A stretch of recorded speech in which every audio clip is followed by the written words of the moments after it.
I was 32 years old, standing in my kitchen, holding a cup of coffee, looking at the life I worked so hard to build, and feeling absolutely nothing. No joy, no excitement, no pride, just emptiness. From the outside, everything looked perfect. Good job, nice apartment, stable relationship, healthy body, no drama, no chaos, no real problems. And yet, every morning I woke up tired, not sleepy, tired of my own life. That's when it hit me. I wasn't living my life. I was living the life everyone else expected me to live. And today, I want to share the 5 signs that helped me realize that and how I slowly started taking my life back. The first sign was a soul-crushing exhaustion. But it wasn't the kind of tired that a good night's sleep could fix. I could sleep 8 hours, 9 hours, even 10. And I'd still wake up feeling like I just run a marathon in my sleep. Every single morning felt heavy. Getting out of bed felt like lifting a mountain off my chest. I tried to rationalize it. I told myself, maybe I'm just overworked. Maybe I need more vitamins. Maybe I'm just being lazy. But deep down, I knew. I wasn't tired from my job. I was tired from the performance, tired of pretending, tired of smiling when I felt hollow inside, tired of saying I'm fine while living a life that didn't fit who I actually was. Psychologists call this emotional fatigue. It's what happens when your internal values and your external reality are at war. When you ignore your soul for too long, your body starts screaming. It shows up as chronic fatigue, brain fog, and a total lack of motivation. Your body always knows the truth before your mind does. And mine was begging me to finally stop lying to myself. The second sign was in my choices, or rather, the complete lack of them. Looking back, every major decision I made was filtered through one single, toxic question. What will people think? When I chose my career, I was thinking about my parents' pride. When I stayed in that relationship, I was thinking about my friends' expectations. Even when I picked my apartment or the clothes I wore, it wasn't about comfort. It was about status and trends. Not once did I stop to ask, what do I actually want? Not once. I vividly remember wanting to quit my job. I hated it. It drained the life out of me. I'd literally lock myself in the office bathroom just to breathe, or sometimes to cry. But I stayed. Why? Because everyone around me said, "You're so lucky. Don't be stupid. It's a great salary." Thousands of people would kill for that position. So I stayed. And in the process, I slowly started to disappear. In psychology, this is the trap of people-pleasing. It's a state where your entire sense of self-worth is tethered to external approval. You aren't living a life. You're performing for an audience. You don't want fulfillment. You want validation. You want that good job, that you're so successful. But here's the truth. If you live for their applause, you'll die by their criticism. And eventually, you'll wake up and realize you don't even know who you are when the audience leaves the room. The third sign was the scariest of all. It happened when someone asked me a simple question. What do you actually want out of life? And I realized I had no idea. I froze. My mind went blank. Sure, I could rattle off a list of standard goals, get the promotion, buy a bigger place, travel to the right spots, save more money. But as the words left my mouth, they felt borrowed, like I had just copy-pasted them from someone else's Instagram feed. I remember sitting alone one night with a blank piece of paper, trying to write down my dreams. I stared at that page for 20 minutes. Nothing. Not one honest, gut-level answer came to me. That's when the truth hit me. I hadn't been creating my life. I had been reacting to it. Psychologically, this happens when we spend years in adaptation mode. From a young age, we're taught, be a good boy. Don't make trouble, just fit in. We become world-class experts at surviving and functioning. But we remain absolute beginners at dreaming. We learn how to execute a plan, but we forget how to actually feel alive. On paper, I was functional. I was successful, but inside, I was a ghost.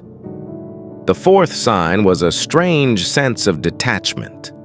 I started feeling like a spectator, like I was watching a movie of my life from a seat in the back row rather than being the person on screen. I went to work. I came home.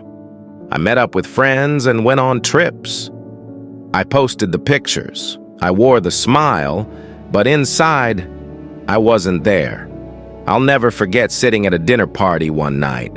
Everyone around the table was laughing, debating, and genuinely living the moment.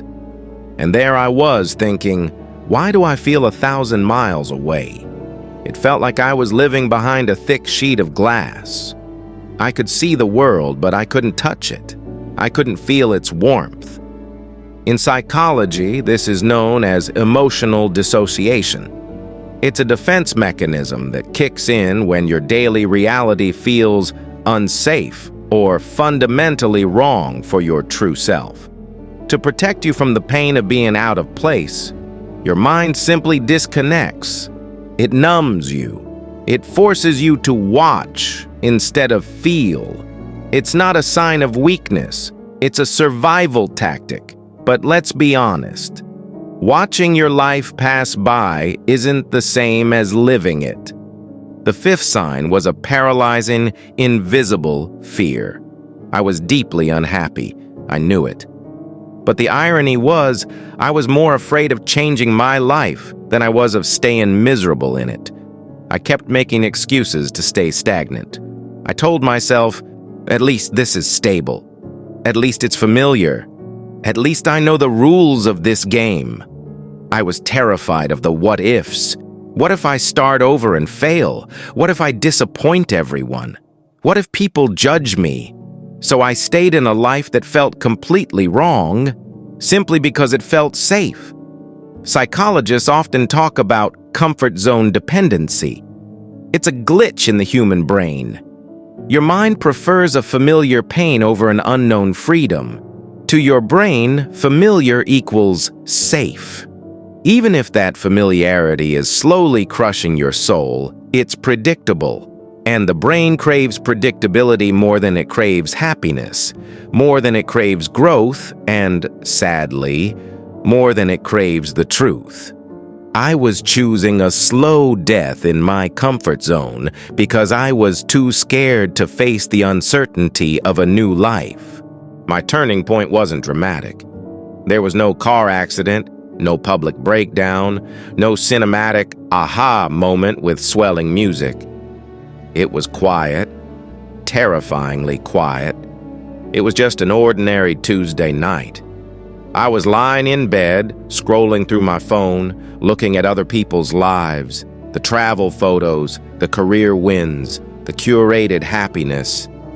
And suddenly, a thought hit me like a physical blow. If I keep going like this is it. This is my life forever. 30 more years of this exact job, this exact routine, this exact suffocating emptiness, decade after decade of just existing. And something inside me didn't just snap, it broke. I put my phone down and just sat there in the dark, in the silence. And I whispered 4 words. I can't do this anymore. I didn't say it loudly. I didn't say it bravely. It was a confession. An honest, raw admission to the only person who was listening. Myself. For the first time in my life, I stopped trying to be fine. I stopped trying to be successful. I just admitted that I was lost. And that admission, that was the crack that let the light in. How I started changing my life. I didn't quit everything at once. I didn't sell my belongings and move to a remote island. I didn't reinvent my entire personality overnight. Instead, I started small, invisibly small. Step 1. I started listening to the signal. Every night, I began asking myself one question. What did I actually feel today? Not, what did I achieve? Or, what did I finish? But, what did I feel? Was I angry, exhausted, bored? Or was there a tiny spark of excitement? I wrote it all down. No judgment, no filters. Just raw awareness. That was the first time I invited my true self back into the room. Step 2. I set one non-negotiable boundary. Just one. I stopped answering work emails after 7 p.m. It sounds simple, but it felt terrifying. I was sure my world would crumble or I'd be fired. But you know what happened? Nothing. The world didn't end. People adapted. And for the first time in years, I felt like the owner of my own time. Step 3. I chose one. Useless joy. I signed up for a class I'd always been curious about. There was no profit involved, no career growth, no social status. I did it for no good reason at all, except that I wanted to. And for those 2 hours a week, I finally felt alive. Step 4. I mastered the power pause. I stopped giving automatic yes to every request. I started using 4 words that changed my life. Let me think about it. That tiny sentence was my shield. It bought me the space to decide if I was saying yes because I wanted to or because I was still trying to please the audience. Step 5. I finally forgave the man I used to be. I stopped punishing myself for the years I wasted, for staying too long in a job I hated, for being afraid for so long. I stopped being my own harshest critic and started being my own best friend. I realized that you can't build a new life on a foundation of self-hatred. You need support. And that support had to come from me. Slowly, things began to shift. I didn't turn into a different person. I turned into myself. I still work. I still face struggles. I still get scared. But there is a fundamental difference now. My life finally feels like mine. My choices feel honest. My energy feels real. I'm no longer watching from the back row. I'm present. I'm awake. I'm here. And that is priceless.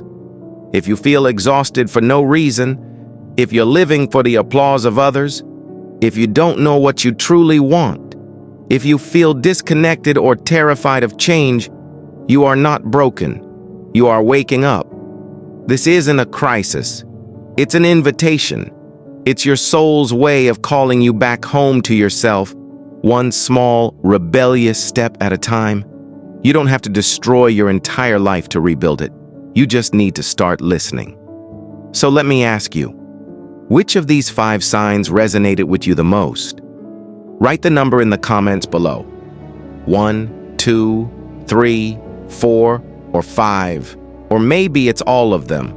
Whatever it is, remember, you're not alone in this. This is the Clarity Diaries, and this is your reminder. Your life belongs to you. It always has. See you in the next story.